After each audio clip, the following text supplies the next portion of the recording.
Hello again, I think. Okay, so we just had a slight technical glitch where I was live on YouTube.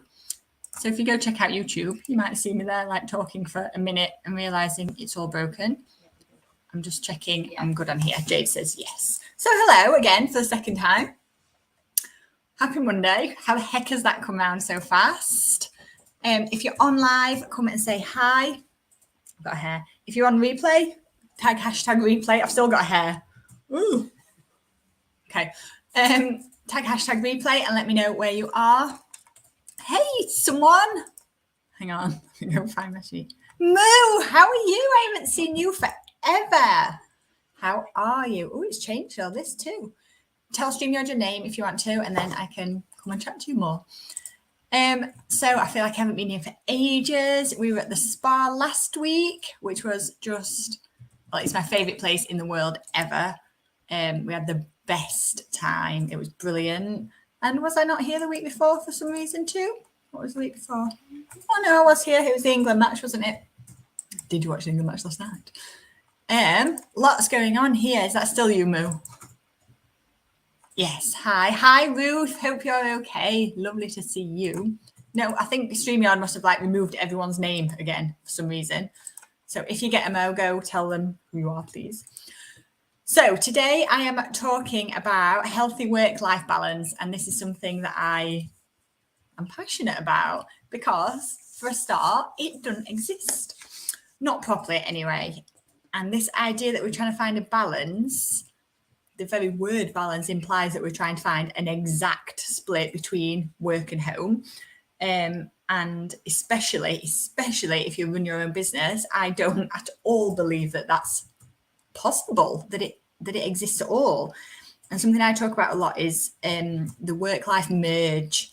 Someone else had a really good phrase for it the other day. I can't remember, but it's literally how you mix your work and life in a way that you're happy about and that works well enough for you at the stage of life you're in. So mine shifted completely when my children started school compared with what I was trying to do when I'd got kids at home or they were in nursery on long days. So they used to go to nursery 8 till 6, 3 days a week. So I had 3 full days. Now it's shifted and I've got kind of 5 half-ish days. And actually I've got 4 because I always have Tuesdays off. So your work-life merge will shift and should shift depending on your family priorities at the time, the age of your kids, kind of what you've got available to you at each point. I can see you now, Ruth. And these little thumbs up look really tiny and small. Something changed. I don't know what. So yeah, this idea that you can have a balance, for me, it's a fallacy, and it's if we're chasing that, we're always going to feel like we're doing something wrong, and that's not what's going on. I've still got hair, driving me mad. So, but I am going to talk about a few things that I do that I find really, really useful. So the first thing is get the idea of a balance out of your head. It's not a trade-off. It's not if I do this, everything else will even out, because it just will not work like that. So this is much more about how you merge them together. Now, if you're in a 9-to-5 job, you probably won't be in this group unless it's your second job. If you've got a 9-to-5 job that you can switch off from, you might find your balance is more even, but you might not. My husband works a corporate job, and some days he's doing extra work and some days he's tossing it off and doing more stuff at home, and that's how it seems to go. Obviously, if his manager's here, he's never tossing it off. But sometimes he is. So firstly, know that it's super personal to you. Your work-life merge, your work-life balance is super personal to you. And what feels balanced to someone, a young person without family responsibilities, feels very different. Someone with young children feels very different. Someone with teenage kids and elderly parents that they're looking after. So it's knowing that they're very different levels, and they're very different just on what kind of person you are. I love working. I absolutely love what I do. I would rather come and do this than play Minecraft with Charlie, by far. I push myself to do that occasionally, but it's knowing what kind of person you are as well. I want to work. I love it so much. So yeah, focus on your own roles, your own responsibilities, and your own goals for what this is going to look like for you. And then a big part of this is, and I didn't learn this till so recently, is about honoring your energy. And that might sound a bit woo-woo, But building a fulfilling kind of life requires some energy. And as you already know, you'll enjoy everything you're doing more when you can give energy to each individual role. So a lot of this is about knowing when you're more alert, when you're in a better place to tackle certain responsibilities. So I know I tend to work better, and entirely because of how my brain works. Like, I'm entirely ADHD. Of how my brain works, I like my life better when I can break it up into, I'll do some solid work, then I'll go and put a load of washing in, then I'll do some solid work, then I'll go and hang the washing out.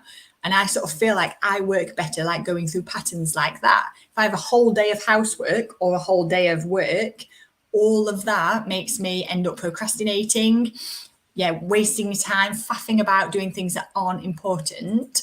So a lot of my stuff is knowing my energy like works in cycles. I am better at splitting up my time. I also know that my energy is so much higher in the morning. So I'll often try to work at night every single time. So this, I've talked about it a zillion times. When we had COVID lockdown, I would often attempt to work at night, and I can't. My brain is done by evening. I've done too much. I've been wanted too much. I'm too peopled out. I know my energy is best in the morning. So I choose to get up early and do some stuff, some actual productive work. This morning I recorded a video on building a free website for a company that I'm employed to record videos for. Not employed, contracted. I choose to. All part of my business. I know I work better in the morning on solid work, so I choose to get up and honour my energy then, and know that after I've done the school run at 2:30, by the time I'm home at 3:30, I can choose to do nothing else if I want to. I'll often be pottering around on my laptop, but I'm not doing serious work by that point.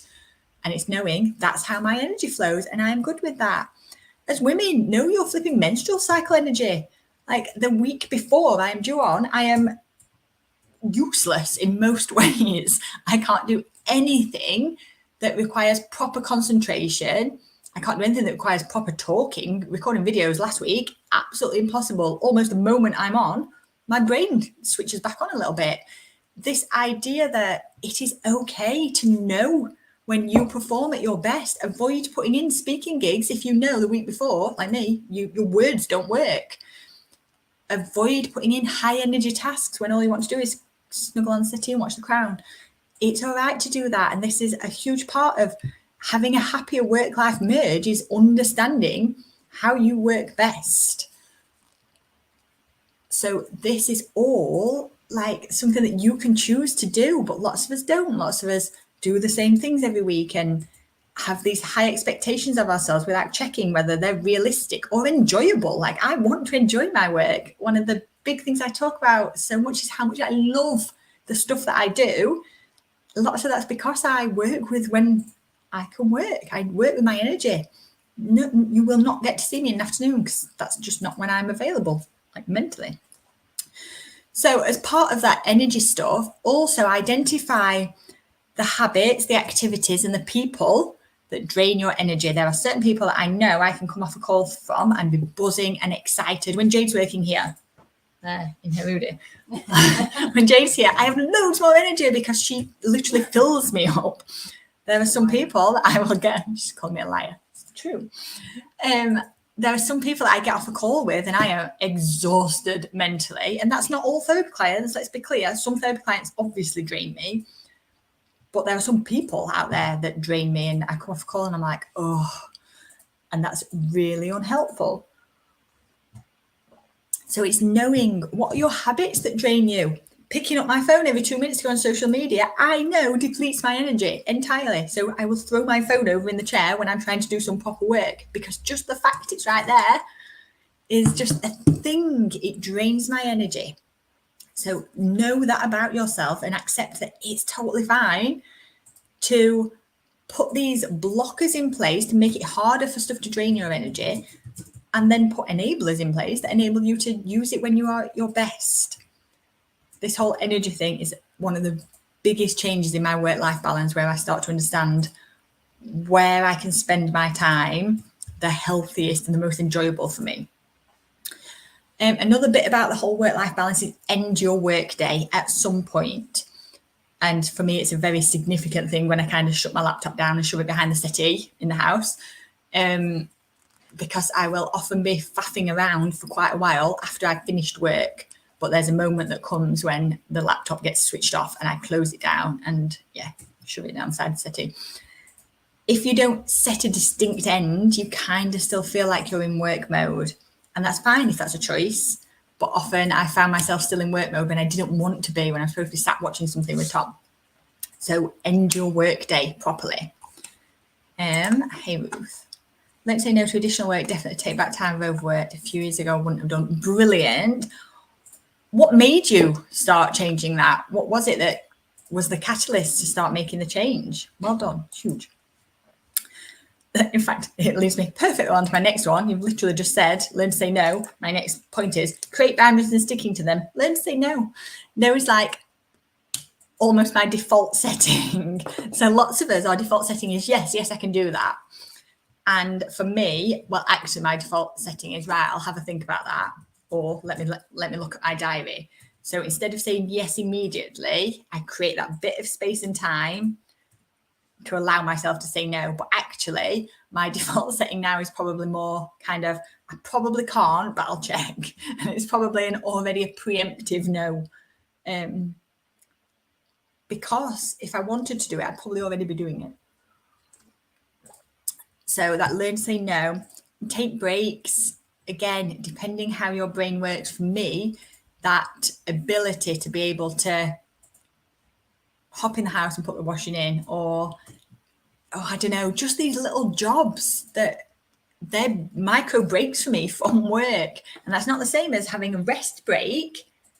I'll have a couple while I'm working. A rest break wouldn't work for me because I'm busy and I've got things I want to do. But chopping and changing my jobs, they're kind of where my breaks come in for me. But everybody should be stepping away and taking a bit of a break. And like I said, if it just means doing a different task that uses a different bit of your brain, totally fine. Taking breaks, even a 30-second break, I was reading something on this, 30-second micro break can improve concentration, reduce stress, and keep you feeling engaged. Just go to the loo, have a little zip away, and you come back. It's that coming back to start again thing that like resets everything a bit. Appreciating time more. I can't even tell you how much I agree with that. Like, I look at my little children who are now 8 and 5, coming up 6, and I've whinged about them over the years so much, and I just don't know where it's gone already. So yeah, appreciate time more is everything. I try to do it a lot in my evenings. I guard my family time at night. Micro breaks also, by the way, make your work feel more enjoyable. It's like, it's that starting fresh, just coming back and having a fresh start. And next big one that so many women are not doing, which is a huge part of our work-life merge and our work-life balance, prioritize your health. Your health is the one thing that your work and your life depend on entirely. If you are extra tired and sluggish at times when you used to feel energy, if you are struggling mentally, which lots of people are right now, this idea of not prioritizing that and trying to power through, it's messed up. It's all back to front. Like your health is the one thing that will see you through everything. Prioritizing your health is a huge part of this work-life balance.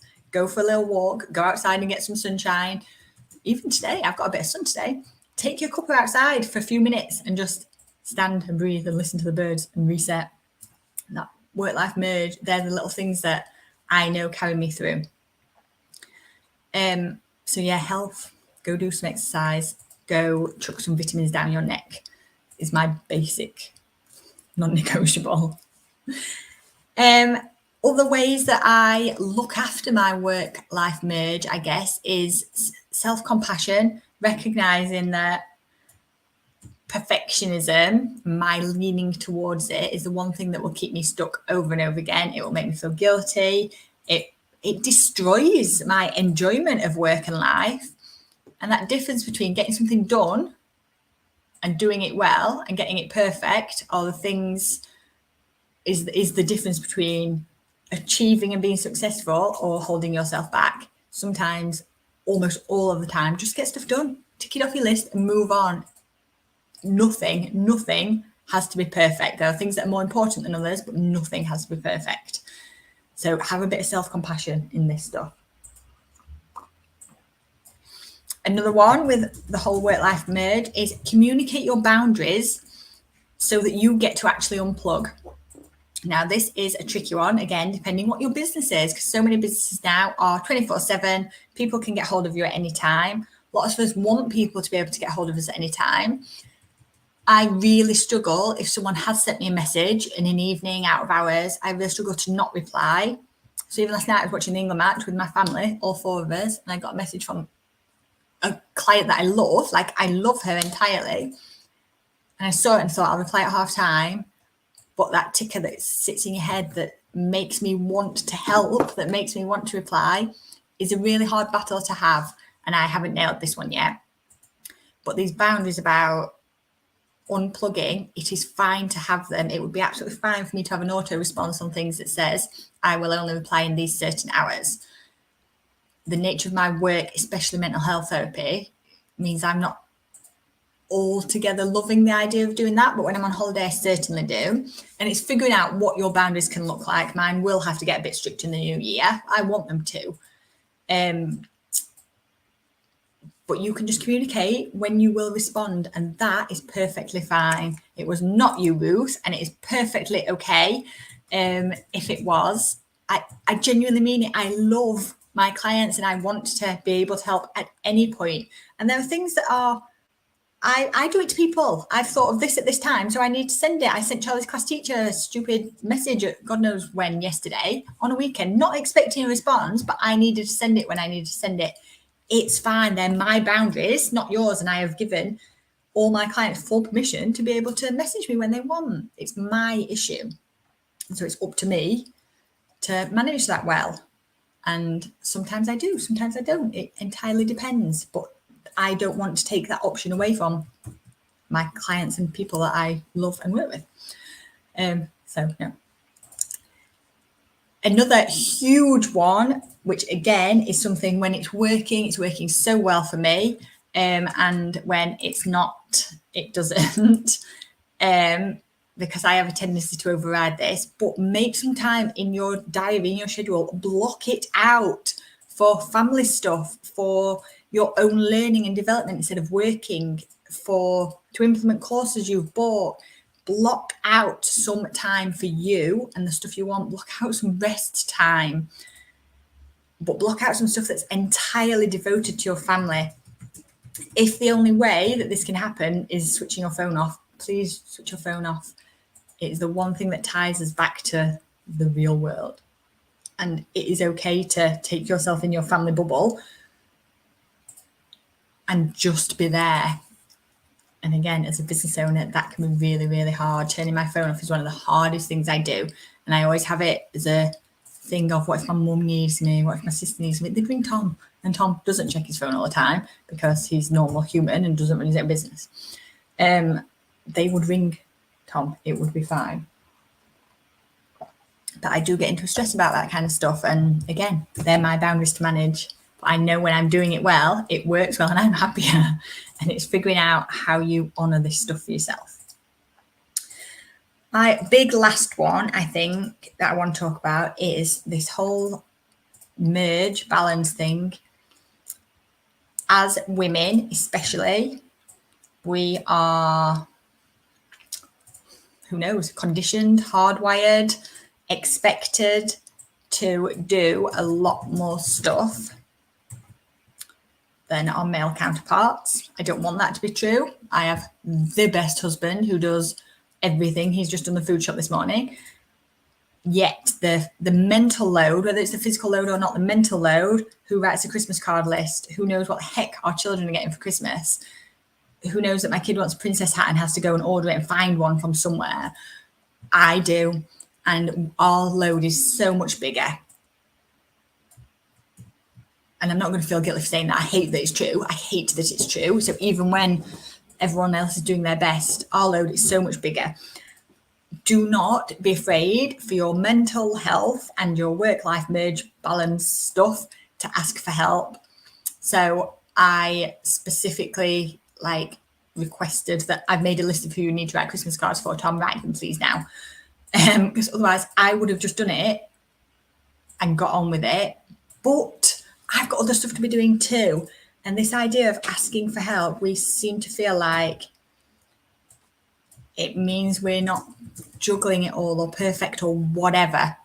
We've got to stop doing this for the sake of our mental health and our merge, our balance, our ability to do as much as we can do effectively. Ask for help, whether it's from your partner, from friends, from professionals. Like if you're struggling with mental health, ask for help. That by far is one of the biggest ways to help your work-life balance get into order. I could give you a million tips on time management and planning, but if you're just doing too much in the first place, it's not going to help you very much. All right, that is the end of my lecture on work-life balance, work-life merge. If you've got any questions, jump in and ask. If you're watching on replay, tag me with any comments. You are, of course, free to message me, and I will always reply, and I want it to always stay like that. But I will get better at managing my boundaries as to how and when that happens. But that's on me, not you. So, yeah, drop me questions, drop me comments. If there's something that I've missed that you think really helps you, we'd love to know because it will help all the other women here too. All right, I'm back next week, I think. I've got a feeling I'm on a bit of an Ask Me Anything week. Is that true? Do you know?